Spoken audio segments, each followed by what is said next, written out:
The college football playoffs are set. We have our first 12-team playoff. Both of our schools made it. We didn't fully expect Clemson to make it a couple weeks ago, but here they are. They're in the Never playoffs. a doubt, baby. Never a doubt. Ohio State's hosting a game here. We've got plenty of stuff to talk about. Transfer portal opens. We've got a billion players that are in the portal. Some are in there for their second, third, possibly even fourth time, I feel like, some of these guys. We've got an NFL legend taking over at North Carolina. We've got two programs that have hired former coaches to be their head coaches. There's so much to talk about that's happened in the last week.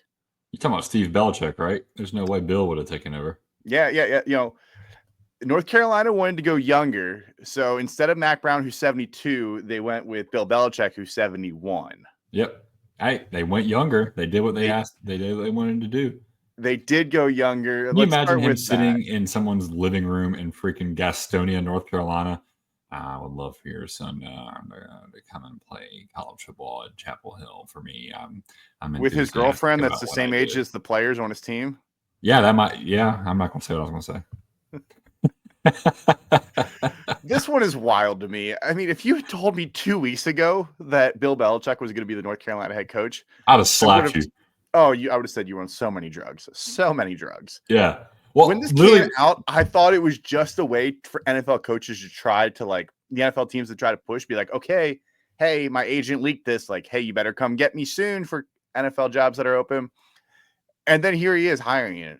And he got a 3-year, $30 million deal. And this has got to be how long he's going to coach. He's really only going to coach like 3 or 4 years, right? He's one of the highest paid coaches in college football. He's never coached in college football. If he has, it's been over 40 years.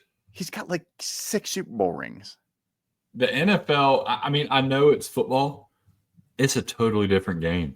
I mean, you're getting guys who are raw, have little to no basis.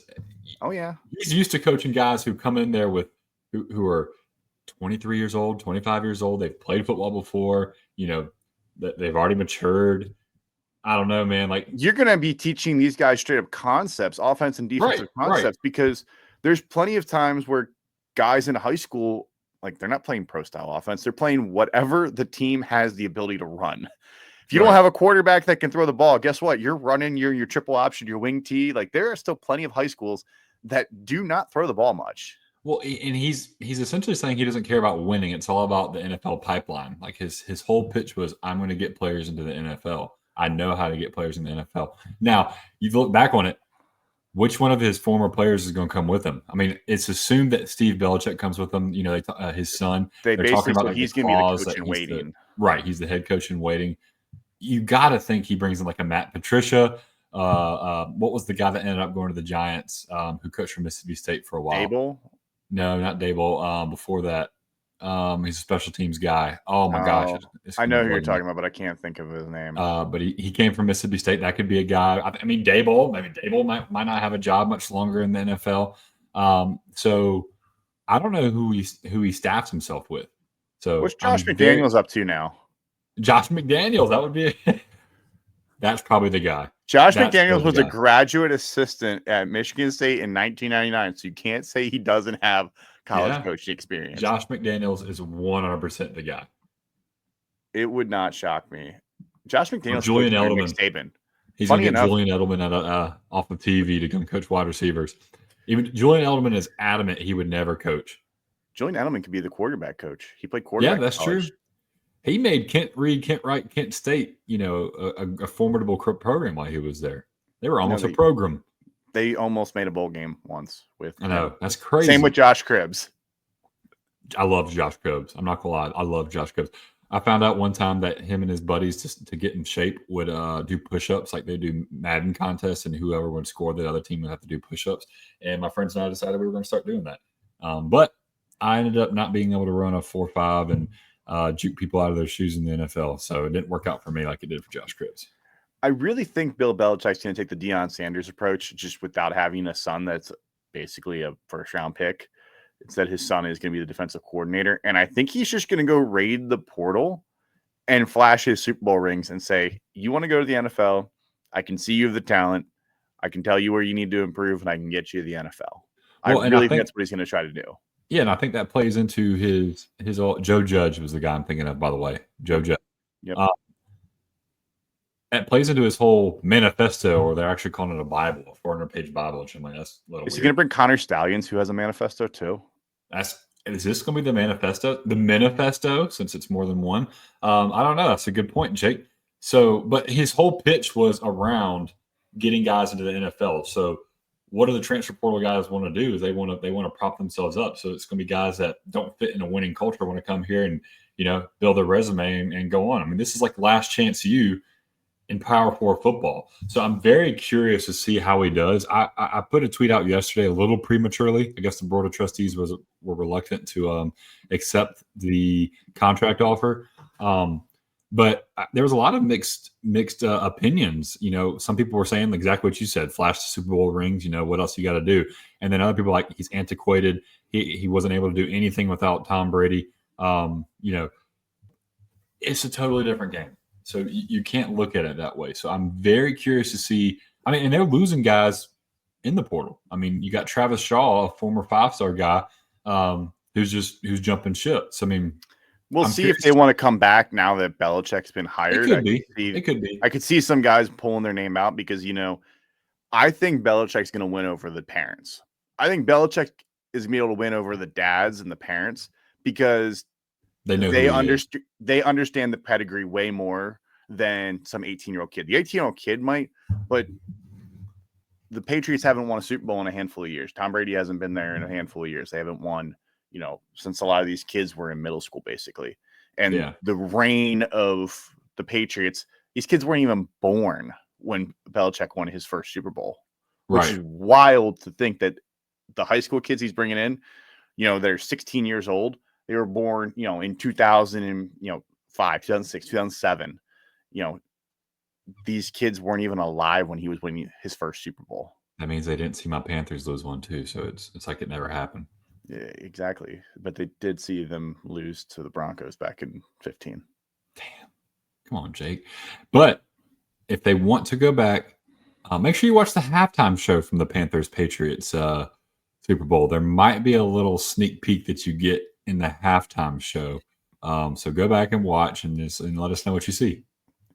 Or don't see. Commercials might take place. That one, so I think this one, I mean, it's only going to be a couple years. I don't know how it's going to play out. I could see there being a 1-year influx in talent, especially in the first year, with you having guys that, last 2 years, just trying to get that last ounce into them. And I mean, Belichick's obviously a smart guy. You don't win that many Super Bowls. I don't care if you want to say it was with Tom Brady, and Tom Brady, he didn't do anything about Tom Brady, but Tom Brady there were so many other guys involved in that. I mean, when the first Super Bowl, however you want to view it, with the Rams, Tom Brady wasn't a good quarterback back in 2000. Those early 2000s teams, the defense was better, and Tom Brady got better in the long run. Those first couple was defense, and Adam Vinatieri. Adam Vinatieri kicking game-winning field goals left and right. All right. What's your overall opinion before we 3 years? Like, how are you gonna like we're saying, you're not gonna be able to really get guys to come in out of high school. I think it's going to be bigger for the transfer portal guys. I think he's like we said earlier, he's trying to prop up a program for Steve to take over. Mm-hmm. But I don't think that wins over guys in the locker room. I think Steve's going to have to really come in there and do a really good job of Steve doesn't have a ton of college coaching experience either. Right. He's the defensive coordinator at Washington, only been there a year. Before that, he was with his dad at the Patriots for like a decade. But he was a defensive coordinator in the NFL. I mean, so he's got defensive coordinating experience, but we're about to find out who Steve is. And that defense was bad. That defense was very bad. Yeah. They gave up 70 points to James Madison this past year. Oh, the 70 points. Washington's defense was still decent. No, Washington. I'm saying UNC. So he's got a rebuild going on right there. He's got a lot. Yeah. I would give this a B. I think it could go as high as an A. I think it can go as low as an F. I think that this is a very broad range. The other couple coaches hired, I think the range is way smaller, but I think this could go incredibly bad very quick. I could also see this having the Dion effect that it is this year, where they won 8 or 9 games, because Belichick understands the importance of trenches. He understands the Right. importance that it's not just about your wide receiver. It's not just about your quarterback. That, he's going to go. He's going to find offensive linemen. He's going to find defensive linemen. He's going to try to play the game of the trenches. Question is, can he play the college style of game that is way more up pace, way more speed? Right. And originally when I was looking at this, it was a D because I'm like, man, this is the worst big splash name you could get. Again, nothing against Bill Belichick, but you're not getting a guy who's coming in for. I mean, people know it's embedded in the contract that he's not going to be there for the long term. Yeah, but even though he doesn't matter, he's 71. You could give him a 10-year contract. He's going to retire before the end of it. Right, but when you looked at who was in the pipeline behind him to get the job in Tommy Rees, I'm like, okay, well, maybe this is more of a B for Belichick. So, honestly, yeah, I think B. I think, like you said, you have the opportunity to be Deion's first year at Colorado. You have the opportunity to be Deion's second year at Colorado. I don't think they're going to be winning playoff games. I don't think they're going to be, like competing for national championships by any means. But the ACC is a spot where you can win 10 games in a year and put yourself into the discussion of playoffs. That's true. But the biggest thing for him is how do you build a culture with guys who are rotating out every year? And I want to see him do that because the biggest difference in college and the NFL is when you get those big time guys, they're not there for the long term. And I guess it's a little similar with the NFL where contracts are usually 3 to 4 years. But I mean, you don't have a Tom Brady that's going to be there for the long haul. You don't have a Richard Seymour. You don't have, a Ben Jarvis, Green Ellis, whoever. What a pull. Yeah, what a pull. So you don't have those guys that you can like Falk. What was Falk's first name? The big time fullback, Kevin Falk. Falk. You don't have him. Guys that you can just rely on for years and years and years that aren't going to go anywhere. So I'm curious to see how that works. I mean, he's dealt with free agency, so he's probably comparing transfer portal to free agency. So it's also a little different because he was the general manager up in New England as well, where if you have an issue with a player, you can't just cut them mid-season. Right. You can bench him. You can basically kick him out of the program, but you can't go into free agency and bring in somebody off the practice squad. Replace him. Yeah. You have your 85 or whatever it will be next year. You have your 85 guys. These are your 85 guys. These are who you're playing the year with. You can't make any changes once you get to August. This is what you got. This is what you're going with. No changes. In the NFL, you can make changes all the time. You can make trades. You can cut guys. You can sign guys. It happens all the time. You got practice squad. You've got veterans that hang out and basically wait till they're called upon. Very different. So I think there's a cautiously optimistic portion, but I don't think that this is looking and saying like, okay, yep, they're championship contender. I think we'll see what it is. They could be a really interesting team next year. I know that I cannot wait to watch his first press conference though. Yes. This is going to be wild. Especially after he takes a loss. I'm so curious what it looks like in college when he takes a loss. Speaking of the transfer portal, though, Jake, we got to fix this transfer portal window. We've got guys on playoff teams that are having to put themselves in the transfer portal because they wouldn't have an opportunity to go to enroll in the next school because of how long this process is. Yeah. I mean, and then Tulane doesn't have a freaking quarterback. They had 3 guys in the transfer portal. Like, what are we doing? Let the bowl games finish out. Guys can transfer and enroll for the spring. I mean, why do we have to have the transfer portal open right now? I mean, I think it's freaking ridiculous. And honestly, most schools are going to a bowl game, are doing something in the postseason. Mm-hmm. So this portal opening up right before bowl season is terrible timing because the majority of schools have something else to play for, and it's only a couple weeks. So I don't know if we go to the route of with NIL and contracts, if there's going to be contractual obligations that kids play in the bowl games before they transfer, or if the transfer portal date moves. I know that's tough with admissions and stuff like that into schools because that is essentially why it's there and why it is the way it is.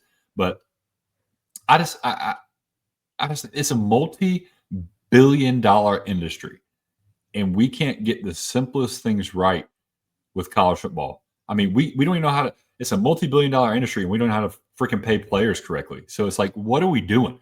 So let's fix this, guys. And you're telling me that a guy can't going to the transfer portal after his team gets bumped to the playoffs or after they win the Natty, and enroll in the next school. I mean, there's no strings you can pull. Part of it. So, for instance, Ohio State's backup quarterback Devin Brown said he's entering the portal, but he said he's staying through the playoff because he wants to support his team. Part of it, though, is he's a quarterback. There's only one starting quarterback on every team, and some teams already have established starting quarterbacks. So if he waits till the playoffs are over, the starting spots are probably gone, if we're being honest. Right. Thomas Castellanos just committed to Florida State like 10 minutes ago. Did we call that? Did we call that? I think everybody and their brother felt like he was going to Florida State. That was a fit. But so there's a spot that's gone. There's plenty of places where they already have a starter that's going to be there and entrenched, or plenty of places that they've recruited a highly rated guy and that's probably going to be a starter. There's only a handful of spots that are like, okay, it's up for grabs. Like, come on in and get it. I mean, Malik Murphy just transferred out of Duke, but it sounds like the Tulane quarterback is going to be going to Duke. So I understand that, like, yeah, okay, we need to wait. Let's wait till the end of the playoffs. Well, the problem is the playoffs don't finish till basically the end of January. So really the only option, like you said, is like, okay, well, we do the window at the end of April. Okay, so now we're making these guys go through spring practice, but a lot of these guys are going to announce their intention, be like, yeah, I'm entering the portal. Like, I'm not going to be on this team after the spring. I mean, you had guys announcing their intentions in the middle of the fall season that said they were going to be entering the portal because they're like, yep. You had guys sitting out because they're like, I don't want to lose my red shirt. Like, I want to keep my red shirt because I want my year of eligibility still. It's just a really bad situation, and it's a really bad process, and there's no good way. I've yet to hear somebody that say this is how we fix it. This is how we fix it, because in the end, I always tend to side with the players because I think the players get screwed over more often than the universities and the schools and the programs. Right. I think the players should have more power than the programs should. That's just how I feel. The players have 4 to 5 years, unless you're Zeno from UAB, USF, wherever he's at, Baylor, going to A&M playing his 7th year, or Alan Bowman or Cam Rising playing a dozen years. Most of these guys have 4 or 5 years. Kyle McCord, for instance, is going to play 4 seasons in college football and call it quits. Right. I tend to side with these guys more, where if we need to do something for them, that's great. The problem is it hurts us, the viewers, because we have all these bowl games, and Tulane is going to play a game where they lost the American Athletic Conference Championship to Army. Yeah, they lost to Army.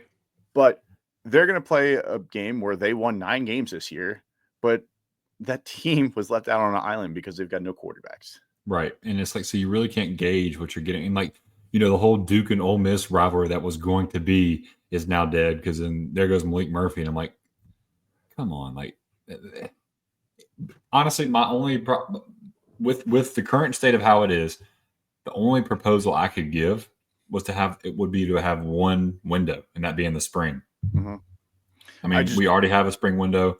It sucks. Oh, I could have had time to learn the new offense. Well, you know what? There's freshmen that have to come in the summer. You'll be just fine. So I just think that you would have guys basically being like, yep, like, I didn't enter the portal, but I didn't enroll in school in the spring. Like, so I just didn't enroll in school in the spring, and it's fine. But like, then you've got oversight. It's like, well, what happens if they decide that they're just going to enroll in the new university where they think they're going? Like, okay, now they're a student there. Like, could they walk on technically to the program in the spring? No, because you can't do that anymore. Can't do walk-ons anymore. Can't do walk-ons anymore. I don't know. I think there are people that would find loopholes in that as well, because, let's say, a Maxwell that didn't make a bowl game, their season's over, and, he takes his finals and goes, okay, shake your hand. I'm done. I'm not coming back to school next spring. I think I'm going to go here, and hopefully they decide to offer me a scholarship. Like, that's part of the risk, is it not? Oh, yeah. I mean, you have to get recruited again, and then you got to think too. Man, if you're a big enough time name, like, they're going to make room for you. Not every school is like a There's Clemson also where they're not so many cut backdoor guys. dealings where, boosters talking to your uncle about, sure. Oh yeah, hey, you're going to have a spot here. Like, right. But they were doing that before NIL. I mean, Liberty was telling me I'm the number 1 freaking recruit on their board, and everything and this and that. And then all of a sudden, I'm sitting on the sideline and like, hey, where'd y'all go? Where is everybody? And Wingate, the same thing. They offer me a full ride. The next week they call me and say, hey, your scholarship's not there anymore. I mean, it's cutthroat. So everyone wants to get mad at the players all the time for A, decommitting, B, transferring. Coaches, some coaches are just as crappy. I agree. So and there are players who play the system pretty hard too. Absolutely. So like it's a two-way street. I think honestly, the players get the brunt of the backlash though. So keep in mind, people, some coaches are scumbags too. Not everybody's perfect like Clemson. I'm sure that'll get received very well. Very, very well.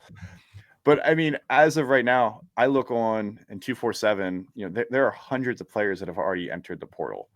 And some are going to find homes, some are not. And that's just the risk that you take. And you know what, Jake? You know what's going to end up happening is everything's people. These are all data points right now. Everybody's learning from this new system. I mean, and it's still new. I know it's been around since 2021, but it's still new. People are going to start to see that statistic of X amount of players who don't find a home after they enter into the transfer portal. Take 50% of those, and those are the ones that were kicked from the team. And then you got 50% of the guys who thought they were going to go somewhere else and it just didn't work out. And then we're going to see guys who would have transferred probably stick around one more year at their school, maybe sit in that crock pot a little bit longer, like Dabo likes to say, and get a little bit better, improve, get more athletic, get some tape out there. Because we have a lot of guys too that go into the transfer portal who don't have tape. And it's like, man, I saw somebody put a take out about that saying, how are you going to enter the portal if, you don't have any tape? And my thought was, if you're a fourth-year player, you redshirt, you played 3 seasons, technically played 3 seasons, and you have no tape, and you want to play, you're not playing at your university. If you go down, like you're not playing at that university is what I'm saying. Like if if you are at, Ole Miss, if you're at Ole Miss and you've been there 4 seasons and you have not played a meaningful snap and you've played 65 snaps over the course of 4 seasons. Okay, yeah, you've got tape of 65 snaps.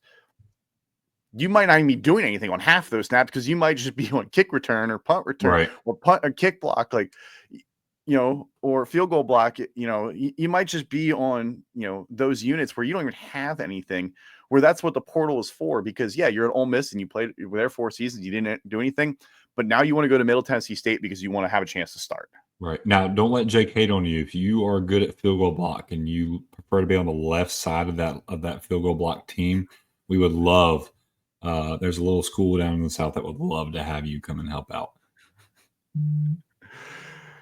Let's talk about the couple other coaches that were hired. So Purdue hires Barry Odom. I think this is a great hire. I think Barry Odom he did something at UNLV. He's proven it. No coach has really been able to find consistent success. And this dude went and basically won, like 20 games over the last 2 years. Insane. I do think Purdue is probably one of the hardest jobs in college football, though. But look at the model. I mean, look at Cignetti in the same state. I mean, so it's possible. He pulls 100%. Some of those guys from UNLV.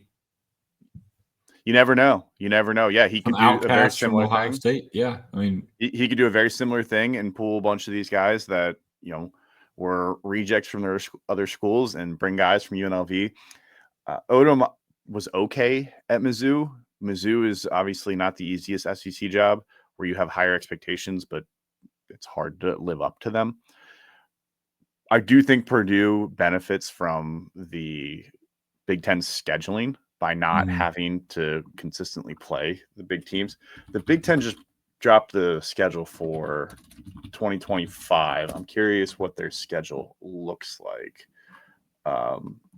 Although all the schedules are out, people get freaked out because like Ohio State and Oregon aren't playing next year. But these schedules, they are not. But these schedules are out through 2028. They just announced who they're playing in order. Yeah, in what order, yeah. So they have USC, Illinois, Minnesota, Northwestern, Rutgers, Michigan, Ohio State, Washington, Indiana. Never mind, they're screwed. And they also have Notre Dame as a non-conference game. Well, you don't Never know. Mind. All those teams could be completely different. Never mind. Yeah, I'm sorry. Notre Dame's still going to be good. Ohio State's still going to be good. Michigan should be better than what they were this past year. Washington should probably be decent. Illinois was not bad. I can't imagine I think Indiana takes a step back, but I can't imagine it's a huge step back with Cignetti. Yeah. I would just without, even if they improve the roster, I still think there may be a 7-5 team at absolute best next year. I can't imagine Purdue? there. Yeah. Yeah, I mean, that's an improvement, At though. best. They're probably like a 4-win team. So what you're saying is I'm definitely going to pick them as my dark horse next year and You be 100 obnoxious about it. Yes. Yeah, you are. And then they're going to lose to like Ball State, and then it's going to be over. That's not what happened with my dark horse this year in the Big Ten. No. They lost to a team with a B in their name. They did. State. Scott Frost and Rich Rod are coming home. That's the best you could do, West Virginia. They were interviewing Brian Hartline. So they apparently interviewed Brian Hartline like a week ago, and it just happened to get leaked out today. I put this thing out. I don't think Brian Hartline is a fit at West Virginia. I think Brian Hartline's first job needs to be in somewhere a little bit more fertile recruiting ground than West Virginia. I know Brian Hartline can recruit, but he recruits wide receivers, and it's very different recruiting linebackers than it is recruiting wide receivers when you can prove that what you can do. I think he needs to be in a little bit more fertile recruiting ground. Like, I think North Carolina would have been a better job. I think, somewhere in the South could be a better job. UCF would have been great. I think UCF would have been an interesting job. Yeah. I think somewhere a little bit more fertile recruiting ground where he doesn't have to try to convince kids to come to Morgantown, West Virginia, that he can get them to stay close to home. Yeah. I don't know. But Rich Rod's done it at Jacksonville State. He's won at basically every stop other than Michigan. He won at West Virginia. He is a good coach. I'm bashing him. He's younger than everybody thinks too. Is he really? We'll see. I'm guessing he's 52. Okay, he's 61. Okay, so yeah. He's been coaching as a head coach since 2001. Hey, that's Clemson's former OC right there. Yeah, that's right. And he was a GA. He was a GA before he went back to coaching at Jacksonville State. Don't forget that. He was a GA at Clemson? Or he was an assistant. Some sort of analyst. Apparently he was an analyst at Hawaii too. That's interesting. Yeah, what a great place to be an analyst. I'm an analyst. But the guy has just won. He's got a career 190 wins. The last 3 seasons at Jacksonville State, he's won 9 games in each year. Yeah, they've been good. I'm curious to see who he brings with him. He took him from FCS to FBS and won 9 games in each of the 2 seasons there. Yeah. Arizona, obviously, he made the Pac-12 championship and then kind of had a falling off right there. Who was his quarterback at Arizona? That was such a he was Khalil Tate. Runner. Khalil Tate. I like Khalil Tate had a fall off like nobody else. Yeah. Khalil Tate was putting up absolute video game numbers and then just fell off a cliff and did not have the same success. They were talking about him as a Heisman at one point. I think Scott Frost comes back into UCF and does well. He knows the area. He's bringing his dudes back. Mackenzie Milton is the quarterback coach. And then Shaquille Griffin is going to be a cornerback coach, right? Or a linebackers coach. I think he saw as linebackers coach. But yeah, he's just getting the gang back together. Yeah, that's. Good for him. He's literally coming home. He's bringing everybody with him. So he was good to UCF. I think Frost can do well at UCF. I think Nebraska is proving to be a way tougher job than anybody thought. Right. Matt Rule, I thought would have success. And Matt Rule, with a 5-star quarterback, is still struggling to win games there. I think Nebraska retain talent. They're not retaining talent. Yeah, and retain talent. I think it's just actually a way tougher job than people think. And the chance to build Nebraska up is incredible. If you can do it, you're going to be a king. But I think UCF, the standards are a little bit lower. The Big 12 is an easier conference, and it's way easier to recruit in Florida. It's 1,000% easier to recruit in the state of Florida. And I'm thinking that Scott Frost will be able to find some success. This is grade 1 podcasting. My foot got stuck on the wire for my camera, and I cannot get my foot off of it. So I don't know if I should go on mute or if people really need to hear this, but I literally cannot. There we go. Just 1 second, That's what you get here with the walk-on Redshirts. Get grade A Moose doing something to his foot. Moose doing something is all you get. I mean, it's going to be something. Anyways, we lost Moose, but we're back now. So let's talk about the college football playoffs. So we'll talk about the rankings. Let's also talk about the matchups because, I mean, not that our Goldilocks too low, too high, just right is out of place right now, but I think everybody is in on the playoffs right now. Yeah, for sure. So Boise State, they handle business. They win 21-7. They get their spot in the playoffs. Arizona State absolutely dominated Iowa State. They bent Iowa State over and spanked the living daylights out of them. That was an absolute beatdown. I didn't get a chance to watch that one, but I kept checking the score, and it kept getting higher and higher and higher. I do have a take. So I saw the controversial targeting call, and I understand that, hey, yeah, maybe it wasn't targeting. My take is, why are your starters in there when you're up 35 points in the fourth quarter? Yeah, that was pretty stupid. My take is, why are you up by that much? So you're up 35 points in the fourth quarter. Get your starters out of the game because you now know that you have more to play for. Right. That and your guys I understand not miss. Style points, yada, yada, yada, whatever you want to do, blah, blah, blah. You know what's more important? Not losing guys for the playoffs. Because could you imagine if Scattaboo got injured in the fourth quarter when you're up 5 touchdowns? Well, look at the week before. Why is Jordan Tyson in a game against Arizona when you're up freaking 30 points? And now you don't have that thing, and then he hurts his shoulder. So, I mean, there goes you your would think that you would have known from that. So the way I view it is play stupid game, win stupid prize. That if you're going to put your team in a position where that kind of stuff can happen and you're going to leave it up to the refs to make a call like that, don't. Right. Get your guys out of the game knowing that you have a lot more to play for moving forward. Yeah. And I think this is Kenny Dillingham's an experience as a head coach. I mean, he's been a coordinator. Like, he loves to tell people that he might be young, but he's not inexperienced. He is inexperienced as a head coach. I mean, even go back to clock management in the game against who was it a couple of weeks ago, BYU, where he calls a play to throw the ball away that's going to leave time on the clock and give BYU another chance to throw the football. So it's like he's made some boneheaded mistakes as a head coach, and this one could cost them. I mean, depending on Texas or Clemson who you play, you're going to need your defensive backs. I mean, both teams have very, very good wide receivers. Last thing you want is to be getting torched in the secondary because you have, some Johnny Slapdick who's never played all year that has to start now because your dude's out until the fourth quarter of the next game. So, but to take it back, I always like to complain about this. Targeting, the consequence for targeting is like punching your child in the face because he wet his pants. It's like the consequence does not fit the crime at all. Why the heck? Number one, the kid shouldn't be ejected. And number two, they surely shouldn't be being punished in the next game. I mean, who came up with this crap? Yeah. And then, so you look at that one and I was like, okay, that didn't look like targeting. And then, so the next game we were talking about is Georgia, Texas, where I swear it looked like Carson Beck got drilled in the head, and that one looked like targeting, and that wasn't targeting. So this just goes to, I don't know what targeting is anymore. Yeah. I don't know. We hear when it is, we hear when it isn't. No, it's not consistent.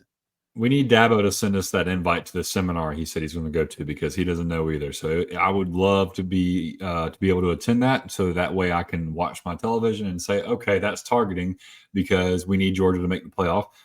That's not targeting because, whatever reason. I'll just decide it's a terrible rule.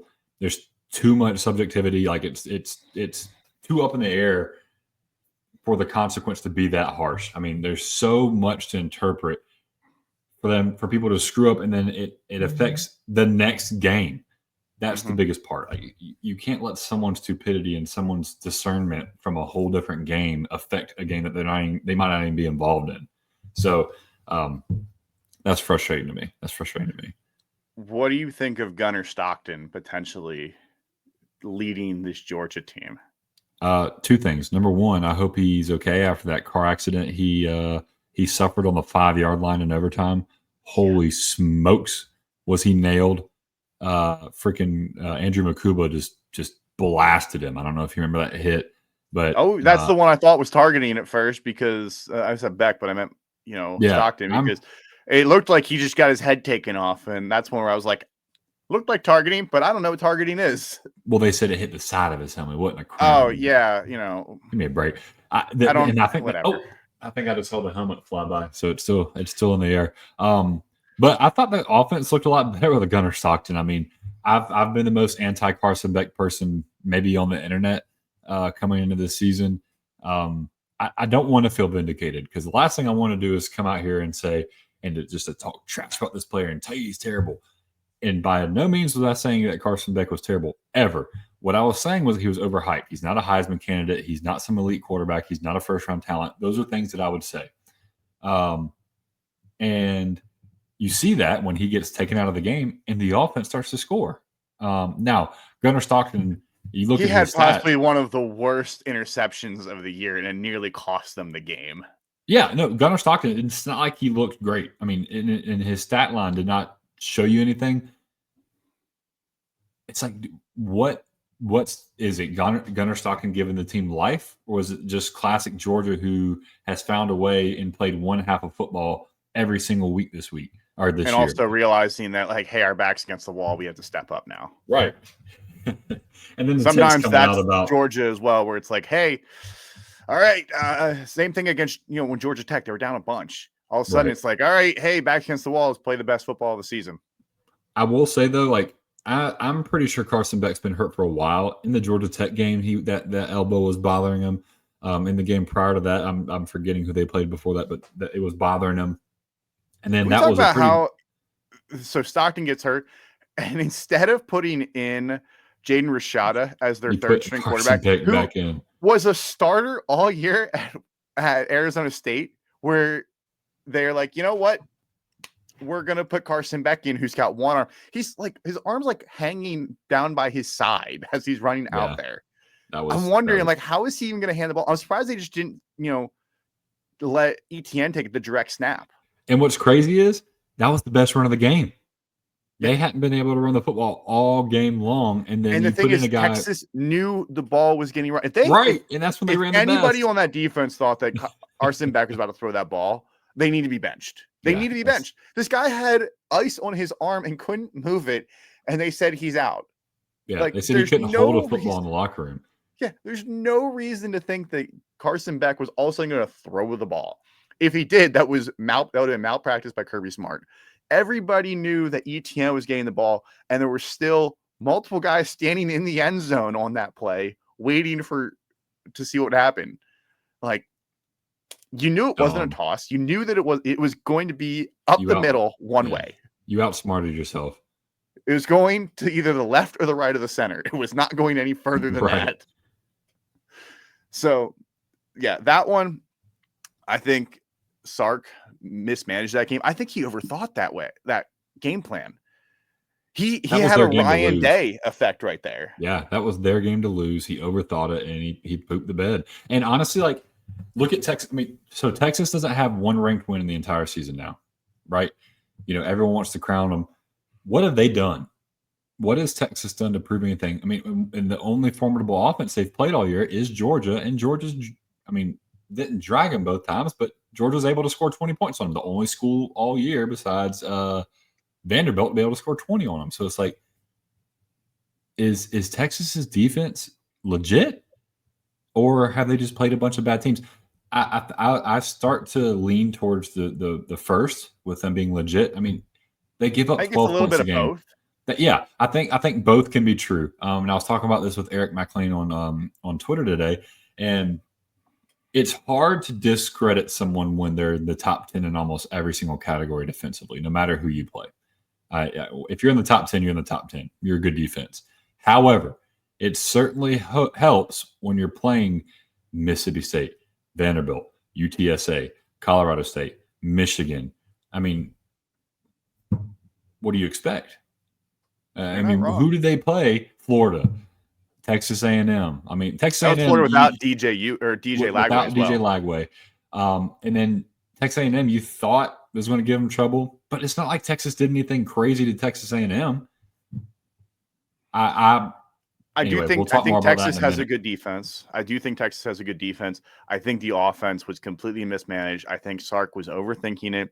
Like, they kept trying to run the ball, and it wasn't working. You could not run up the middle. You could not run on Georgia's front, but they were finding success in the air, and they just weren't running the right concepts, weren't running the right plays. Like, I knew it was coming when toward the end of the game, it was, first or second down, or I forget what the situation was, like 40 seconds left. And they threw a deep pass, to the corner of the end zone. I was like, well, that one, I think everybody and their brother felt like that one was coming because it just felt like they were going to try to win the game. And then they never really tried to get closer to the end zone. Like, they kind of just accepted the fact they were going to go to overtime at a certain point. Right. And I figured once they kicked the field goal in overtime, this game was over. I didn't think they were going to have a chance to be able to tie that game. I think Sark has to beat Clemson, or else there's going to be some uprise and a little bit of can't win the big one. It's like, not necessarily can't win a big one, but more of like, all right, dude, like, you've got all the talent in the world, like, time to start doing something. Right. What about that Big Ten matchup, Jake? I want to hear your takes on that, because I didn't get to see any of it because I was tuned into a different game. Yeah. So Oregon, I thought, was going to run away with this. Oregon was up 28-10 at one point, and Drew Aller threw a rough interception. Oregon takes it down the 1 yard line, and I thought Oregon was about to put this game away. But Penn State fought. Penn State fought their asses off to keep this game in. There were some complaints about the officials, but I really think it went both ways. Everybody loves to point out the lack of holding calls, but also they don't want to talk about the lack of holding calls by their own team.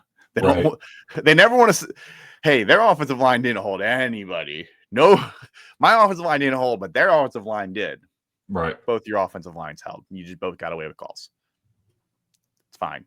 Let's just acknowledge it both ways. If there's been no holding call in the game, nope, not going to do it. I'm not going to do it because I can't.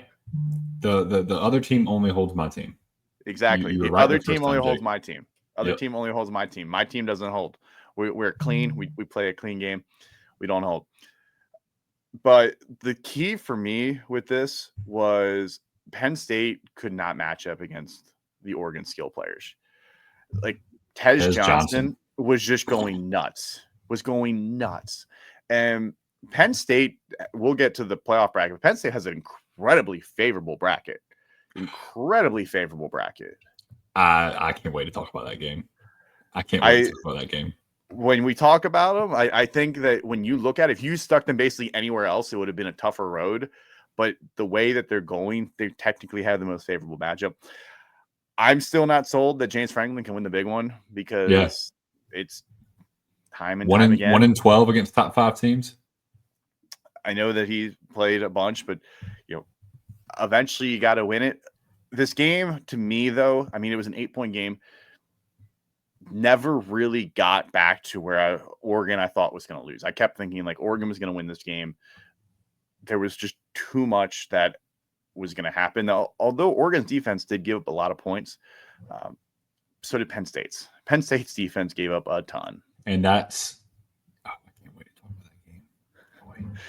Well, let's talk about the ACC real quick, because I didn't get a chance to watch much of this because in Canada you can't use YouTube TV, so I had to figure out different ways to watch games, and it wasn't easy. I did get to watch the last minute of the game, so I got to see SMU tie it up, which I'm shocked SMU didn't go for 2. I thought you would just go for 2 to end it, and then they didn't. And I'm surprised you didn't get the game because I'm pretty sure, I mean, based off SMU's graphics team, they thought they were playing in the mountains of Canada. I don't know if you saw their graphics. Yes, the mountains, the cold mountains. Yeah, Charlotte.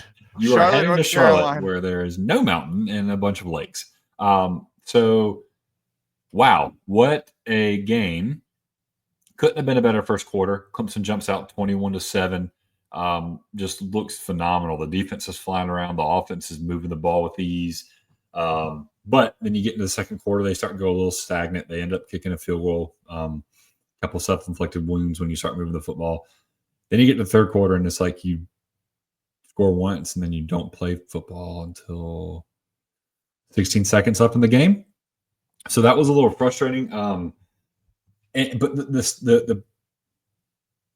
the most frustrating part, but the most hopeful part, is that everything that Clemson did poorly is coachable.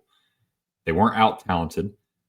That they weren't.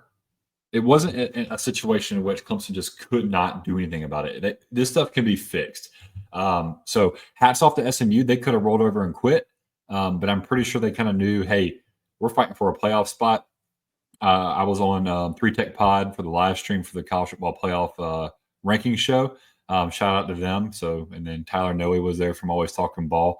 It was a great time, fun time. Jake, you were there last year. They let me show up this year. Since you were in foreign waters saying bonjour and stuff over in Canada. I was back stateside by then. I had a flat tire up in wherever I was in Seattle, Washington. See, I don't know. Is Seattle considered America? Does that count? Yeah, I mean, okay. Seahawks play there. Yeah, that doesn't help me out any. But anyway, had the narrative switched, Seattle's Big Ten country. I don't know what you're complaining about. That's the Midwest. Had the scripts flipped and Clemson beats SMU like Arizona State beats Iowa State, I think Alabama's in this playoff game. I think you're right. But it didn't happen that way. SMU fought back. Kevin Jennings is a hell of a competitor. Watching him play, I mean, he is like a surgeon. Just phenomenal competitor. Loved watching him play. And guys, it's not like they took a bunch of G5 athletes and they're overachieving. They have a bunch of Power 4 guys that are on that team that are competing. I mean, they have a lot of Miami transfers. I mean, Preston Stone, where was he before this? He was at Houston? No. Preston Stone's just been at SMU. He's been at SMU the whole time? But I mean, he's like a transfer. I mean, he is a transfer now. But they're a very, very good football team, and they shot themselves in the foot. I think one of the biggest stats of the game that caught my eye was SMU had 6 drops against Clemson. They had 5 drops combined the entire season coming into the game. So they played a little out of character, as at the moment might have been a little too big for them. But once they settled in, man, they were good. And I almost made my first floor of the house an open concept after watching SMU drive down the field with 3 minutes to go and score without using a timeout. And then I almost made my first floor open concept again when Clemson kicked the game-winning field goal. I mean, that was just so poetic, Jake. The part of the game, the aspect of the game that's just been Clemson's bugaboo had to be the way that they clinched themselves into the college football playoff. I mean, it was beautiful, chef's kiss.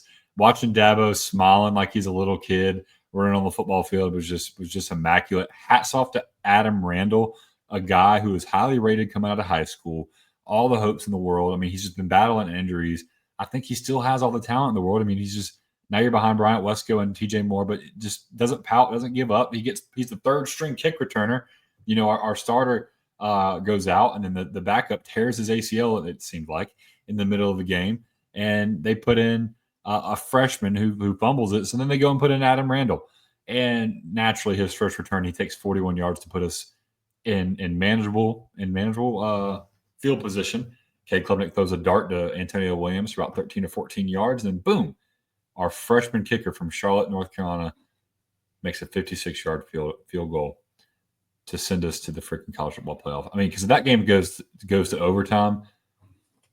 SMU had all the momentum in the world at that point. So, I mean, what a phenomenal game. I mean, and hats off for Clemson, too. They could have quit, too. So, loved watching that. We own the playoff. We're in. But after that game, Jake, you know what I'm drinking right now? Coffee? Mm-mm. No. Who drinks coffee in a cup like this? I'm drinking milk. Know. You got to have a nice cold glass of milk to celebrate an ACC championship. If I find out in 5 years from now you're a serial killer, it's all going to make sense. Now, is there a pun intended because you eat cereal with milk?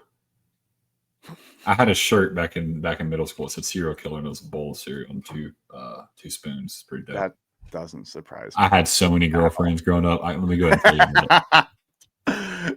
I'm not surprised. I I have bet you another just shirt that had said girls. "Kept You Riding Dirty," and it had an old lady with a walker with some tennis balls on it. You couldn't You tell me probably anything. had a burner phone just to keep the side girls on. Yeah, I can Yep. already imagine it. Can already Kevin imagine Gates' it. Echo was my ringtone. I was just rolling in the women, buddy. You couldn't tell me anything. So we got our college football playoff matchups. So 5 seed is Texas playing Clemson in the Peach Bowl. We've got 6 Not in seed the Peach Notre Bowl, but for the Peach Bowl. of the in the Peach Bowl portion. Yes, my bad. At Texas in the Peach Bowl portion. Notre Dame and Indiana in the Sugar Bowl bracket portion in Notre Dame. 7 seed Penn State hosting SMU to play in the Fiesta Bowl. And then Ohio State, the 8 seed, hosting 9 seed Tennessee in the Rose Bowl portion. Out of those 4, which is the most? Okay, I'm not going to let you say Texas and Clemson. Out of the other 3, what's the most intriguing? Yeah, I mean matchup? that would have been my answer, but honestly, it's a tie between SMU and Penn State, and then Ohio State and Tennessee. I think Ohio State and Tennessee are very, very similar football teams. I They agree. both are average to maybe above average at passing the football. They have talent on the outside. The quarterbacks are a little above average, but struggle at times. They both should have been able to rely on their running game. If Tennessee has an edge, it's with rushing the football offensively with Dylan Sampson. I mean, obviously you have Trevion Henderson and Quinshon Judkins over there at Ohio State. So at any point, they could bust one. But when you have such a makeshift offensive line, I think that could be a difference in the game.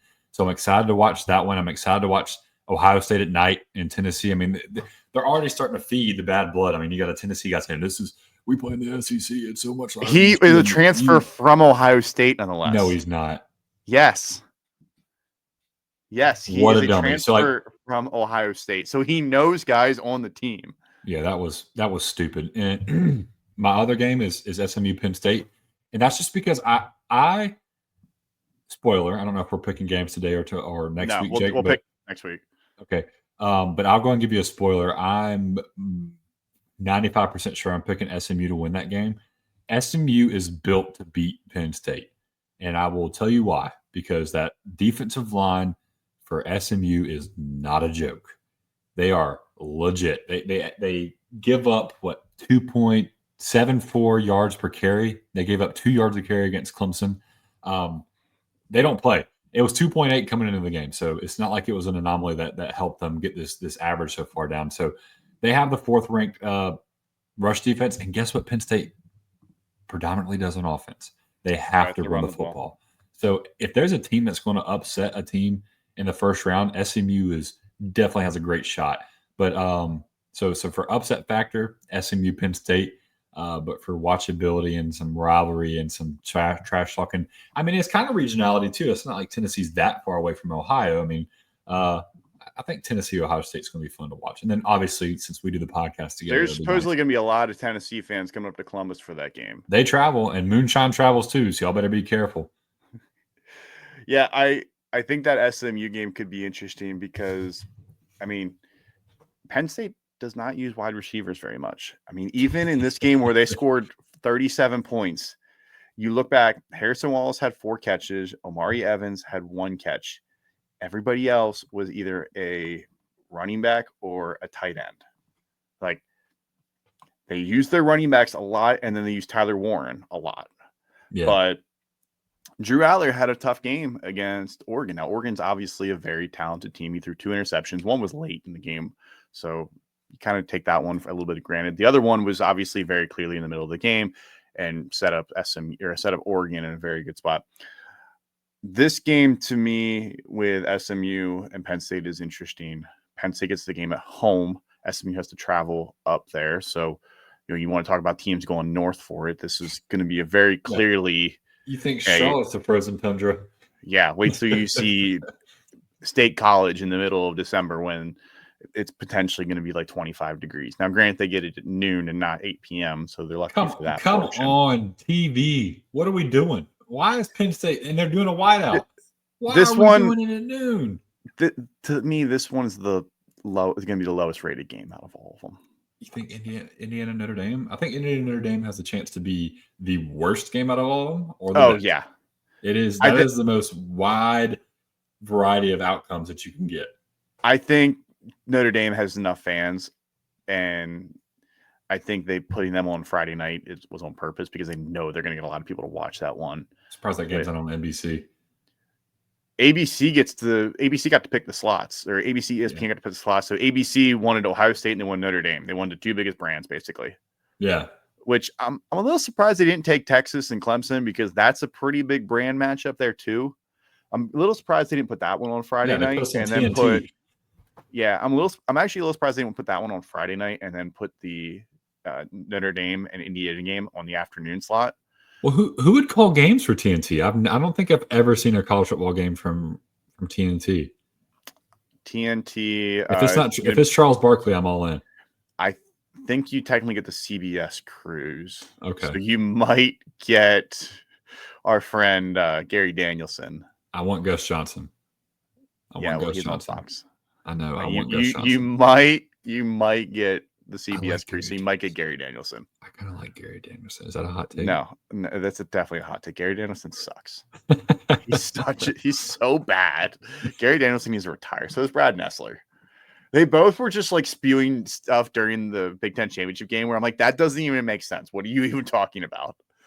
So the Clemson Texas game, let's talk about that one for a second here, because this one is incredibly interesting for the fact that Clemson obviously sneaks into the playoff. They make it by the skin of their teeth and make it on, I don't want to say a technicality, but it's kind of a technicality because they are the lowest ranked champion.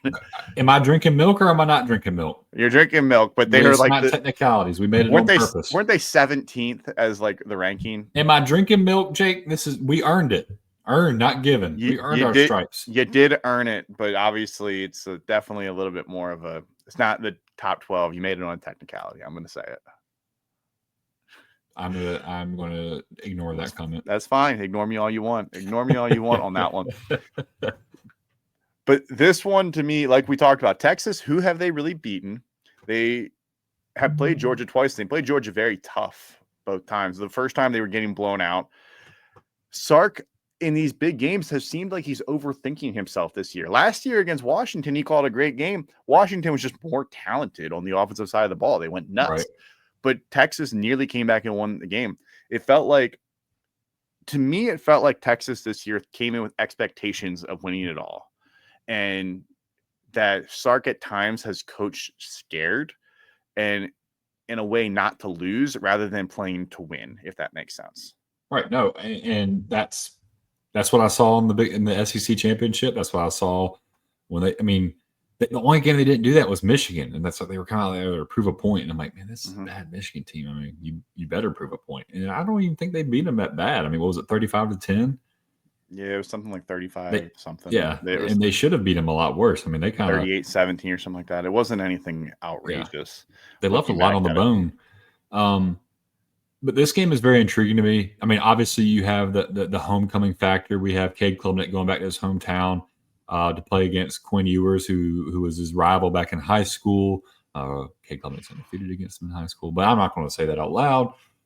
You got a lot of guys on Clemson who are from Texas. You have Bryant Wesco, who's one of the emerging stars of college football, let alone Clemson.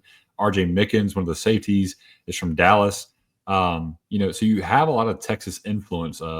Ian Reed is over there from that area. So there's a few of those the Texas influence over on the Clemson side of the ball. Obviously, Andrew Makuba left Clemson for Texas. Maybe said a couple bad things about the program on his way out. Whatever, no bad blood. See you, man. So that part's going to be pretty fun, just for that aspect. But I think Clemson matches up very well with Texas. I think if Clemson was going to draw anybody in this college football playoff, Texas was the perfect person to draw, or perfect team to draw. And the reason I say that is two statistics. Clemson is one of the best teams in the country in tackles for loss, getting after the quarterback, getting after the running back in the backfield, unless they're playing the North Steelers. And Texas is one of the worst. Texas is actually ranked 118th in tackles for loss allowed. They allow almost 7 tackles for loss a game. That's including sacks. So you can't be doing that against a front like Clemson. And then on the other side of it, Jake, they're 113th in turnovers lost. 113th. They have turned the ball over 22 times this year compared to Clemson's 9. So when you're getting tackled in the backfield, you're going to start forcing things. You're going to start making some bad choices, and then that leads to turnovers. That leads to fumbles. That leads to bad throws. So I'm curious to see how that helps out in Clemson's favor. Now, Clemson's offense has kind of been stalling out lately. I think a lot of it has to do with the running game, not being able to establish the run. That's going to be tough against the Texas defense that has been as stout as it has been all year. So if Clemson can get a couple guys back healthy, get that running game going, obviously the way it looked with Jay Haynes, I don't think he's going to be playing maybe into sometime next year. That looked pretty ugly on that kick return. Phil Maffa, hopefully he can come back healthy. Shout out to Phil Maffa, by the way. My son loves Phil Maffa as his favorite player. He sometimes even likes to be Phil Maffa, and he says that you can't call him Jag, you have to call him Phil Maffa. Well, I was at an event yesterday for the Clemson football team. They had the Scholar Athlete Career Fair. Got to meet a couple of players and pitch the business that I work for, and told Phil Maffa about my son and took a picture with him. So was able to show my son Phil Maffa. How jealous was your son? He was so hyped. He said, "You shaked Phil Maffa's hand?" I was like, "Yeah, I shook his hand." He goes, "Did you tell him about me?" I said, "I told him about you, Jag." He goes, "All right." So he was really excited to know that I got a picture with Phil Maffa. He wanted to see it a couple more times, and so you get to print that out for him. To the moon. So yeah, I'm about to get that for him. So thank you again to Phil Maffa. I mean, it's these guys get asked to do that stuff all the time. It's really cool when they take the time to come over there and they're not don't try to rush you through. They talk to you, have a smile on their face, and great guy. But anyway, back to the game. Just wanted to make sure I shouted him out a little bit. Quinn Ewers has been struggling as of late. And is it his ankle? Is it his technique? I don't know. So I'm hoping that Clemson can put some pressure on him because he's not able to. I mean, he was able to move a little bit in that Georgia game. There was a couple of times that he rolled out of the pocket and was able to scoot a little bit. But, man, I think if you get after him some, that you're going to start to see the injury start to reveal itself. Maybe we see a lot more Arch Manning in this game with Clemson's struggles on defense coming majorly from the rushing attack. So, I don't know. I'm excited. Clemson's undefeated against the state of Texas, though, so I'm feeling good. Want to talk about Ohio State and Tennessee here for a minute before we jump ahead. This one, you talked about how these are very similar teams, and I 100% agree. I think, Nico, obviously the talent is there, and you've seen it at times, but also Nico has had looks like 6 or 7 games where he hasn't even crossed 200 yards passing. And to me, the difference for him is going to be his ability to run the ball. We've seen that Ohio State has struggled with running quarterbacks. Nico, while he isn't like a dual threat, like Kyler Murray-esque runner, the guy can run. The guy has multiple runs of 20 yards this year. It's not like he's a statue back there. But both these teams' pass defenses rank, I believe, in the top 10. Both of them are allowing less than 180 yards in passing per game. 17th for Tennessee and 2nd for Ohio State. Okay. All right. So 17th, you're still right up there. You're right in the top 20 in pass defense. It's not much of a difference if you're 10th or 17th because you're really, really good. Yeah. Ohio State has to figure out their offensive line because you saw they could not run the ball against Michigan. If they continue with that same game plan of trying to run the ball up the middle on Tennessee's defensive front, Ohio State's going to lose. It's just a fact. They're going to lose. You can try to run the ball, but you have to get more creative. Ohio State, you've seen them against Michigan, even against a couple of other teams. They were running pitch plays. They're running options, speed option plays, misdirections, counters. You can't run, dive and off tackle constantly because it's not going to work with the offensive line that you currently have. They've got to get the ball, their playmakers in space. And Will Howard is going to have to play one of his best games. And Nico is probably going to play one of his best games as well. Absolutely. And I think the best thing going for y'all right now is when Nico makes mistakes is when he's out of the pocket. It's when he's running. So when you get him rolling out of the pocket and put a little bit of pressure on him, you go back to the Alabama game. I mean, Tennessee should have beaten the bricks off of Alabama if they don't turn the ball over as many times as they did. I think Nico threw 2 picks in that game. And one of them was just a boneheaded throw in the red zone. Threw it into triple coverage in the back of the end zone. And all those plays, Nico was out of the pocket. So if Ohio State, if Jack Sawyer and JTT are able to put some pressure on Nico and make him instead of I am a stand in the pocket, I am a leave in the pocket, they'll have a good chance of making him make mistakes. In another gap, actually, a fun fact about Tennessee. You want to hear a fun fact about Tennessee? Yeah. They run for more yards a game than they pass. They run for 232 yards a game, and they pass for 230. That is a freaking absurd. Dylan Sampson is incredible. Him and Cam Scatterby should get more love. They should be. They honestly should be. Those two are two of the better running backs, and they don't get enough attention. Scatterby has gotten a lot more attention lately just because of the run with Arizona State. But Sampson has not gotten enough love this year. And he could be the absolute difference maker. He could be the absolute difference maker. If he goes for $150, $175, then he might be able to eat enough the clock away where if they score 24 points, might be enough because Ohio State's not able to score fast enough. Yeah, I think that game's going to be the lowest scoring game out of all of them. Yeah, it wouldn't shock me in the least if it's 20-17. I think it's going to be very low. I think defenses are going to take over. Ohio State obviously has the playmakers. You got Judkins, you got Henderson, you got Cardinal Tate, you got Emeka Ibuka, you got Jeremiah Smith. Like, there's obviously guys on offense that can make plays. But they've got to lean on the playmakers and not try to force things. Well, if this makes you feel any better, Jake, my Big Ten comparison to Tennessee, you know who it would be? Who? Penn State? Penn State. I think you'll handle them pretty well. Yeah, we'll see how it breaks down them. So we have all of our other bowl matchups. I want to talk about them before we jump off of here because we've got so many bowl games. And then we also should we touch Notre Dame and Indiana before we jump? We'll get into all that. We'll do a full breakdown next week on all these games. Yep. So bowl matchups, I think we both have a couple that we really like and can't wait to see. Do you want to give me your three that you're excited for?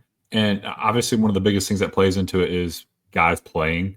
My notes are not loading for some reason. But one of them is the Citrus Bowl with South Carolina and Illinois.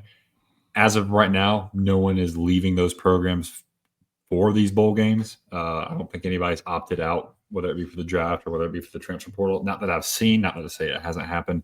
So I'm very curious to see how South Carolina, goes up against one of the better teams in the Big Ten. I'm not saying they're top of the line, and I think Vegas is probably going to have a big line on this game. They're probably going to favor South Carolina, but I think Illinois is better than people think. I think Drew Altmaier is a lot better than people think.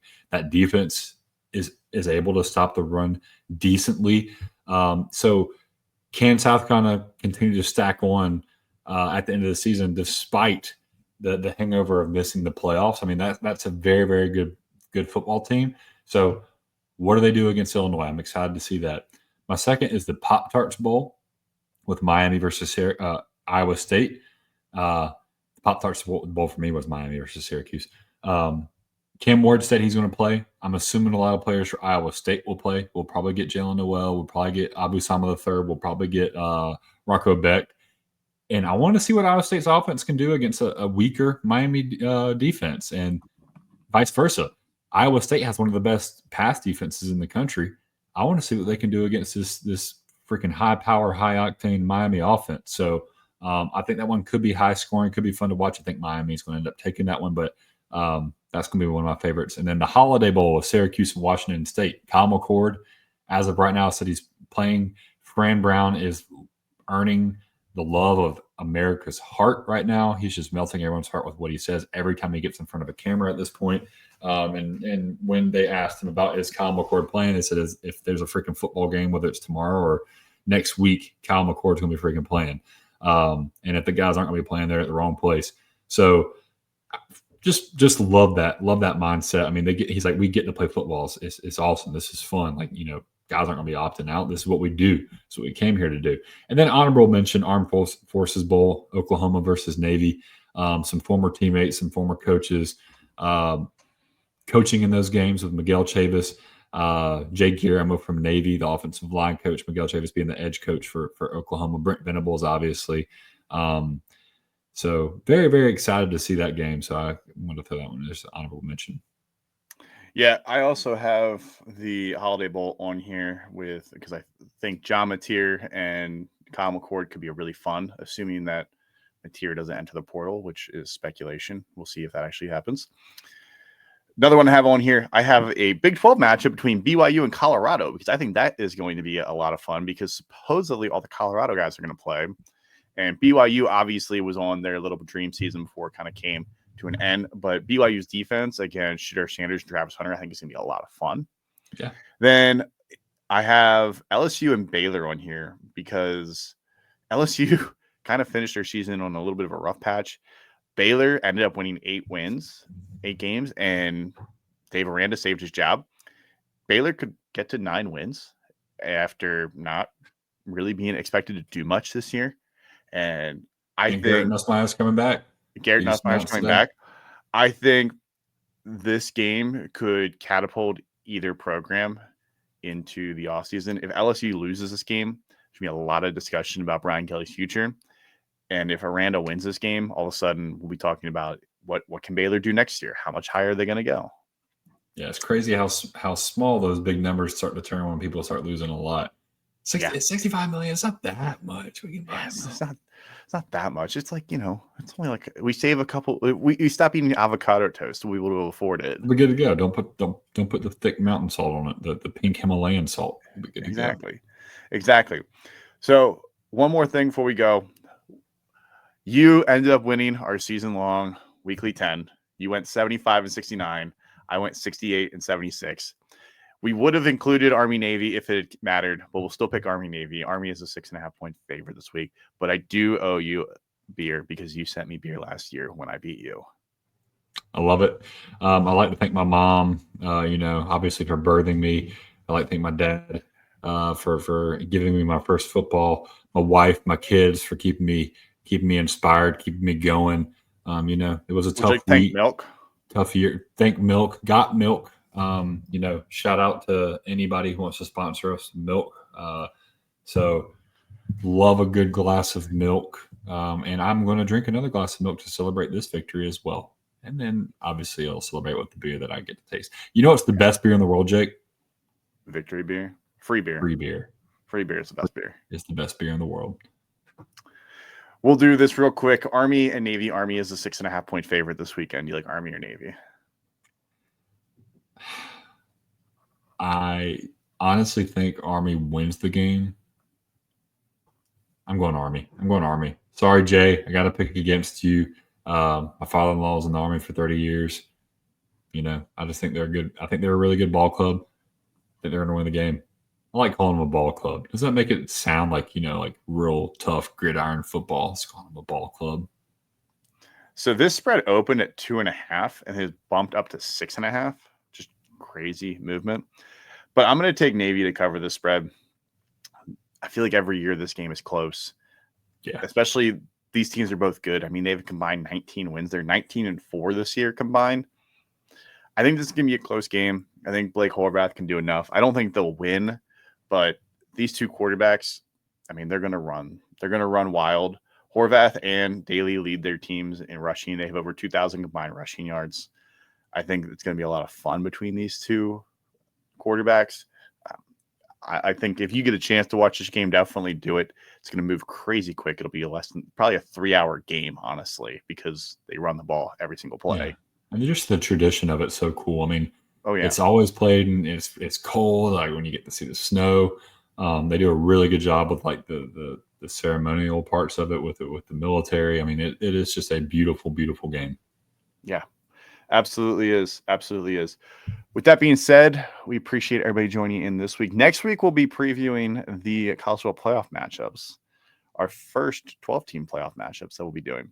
So make sure to get back with us next week. If you haven't done already, there's still plenty of time to join Underdog. It's the best way to keep up with all of your picks, draft your favorite teams. We'll be doing our Underdog picks next week. Use promo code WALKON. You can get up to $1,000 in bonus cash, and you also get a free pick when you sign up as well. So make sure to go to Underdog. Make sure to subscribe and rate the podcast. We're on Apple, we're on Spotify, we're on YouTube, we're on anywhere you get your podcast. Follow us on social media, Walk on Redshirts. Make sure to follow William at Walk on Moose. And with that being said, we will see everybody again next week. That's right. We need some milk.